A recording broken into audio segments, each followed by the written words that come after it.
Natale si avvicina e, come da tradizione, anche i padovani si preparano a riempire di doni l'albero. A confermarlo non sono solo le luci che iniziano ad animare le vie del centro, ma anche i dati diffusi da Confcommercio, secondo i quali in Veneto c'è stato un deciso cambio di passo rispetto allo stesso periodo dello scorso anno, che lascia ben sperare i negozianti del territorio. Ho già provveduto.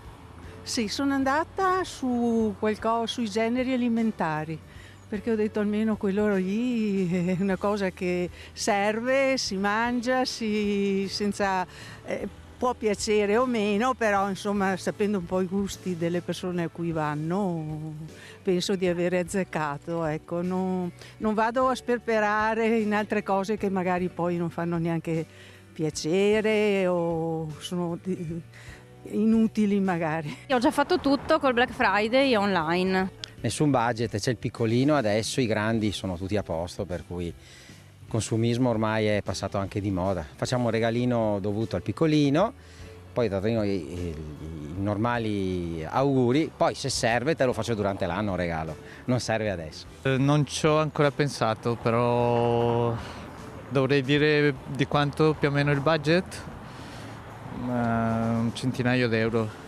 Non ho tante persone a cui dare molti regali. La tendenza dei padovani è comunque quella di concentrarsi su regali utili. L'obiettivo è evitare sprechi e puntare su doni che possano essere realmente apprezzati e utilizzati nel quotidiano. Regali non inutili, qualcosa di utile che comunque rimanga, non che poi prendi e metti via puntualmente da qualche parte dove non serve. Cerco sempre di andare verso, non lo so, qualche regalo che ricordi alla persona della relazione che abbiamo in qualche modo, quindi sicuramente tendo verso regali pensati ad hoc. Cose da vestire, prodotti magari di bellezza per amiche o così.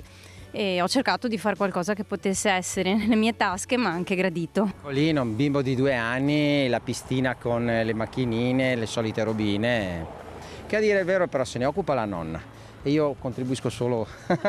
E ha puntato sui regali classici o magari qualcosa di particolare?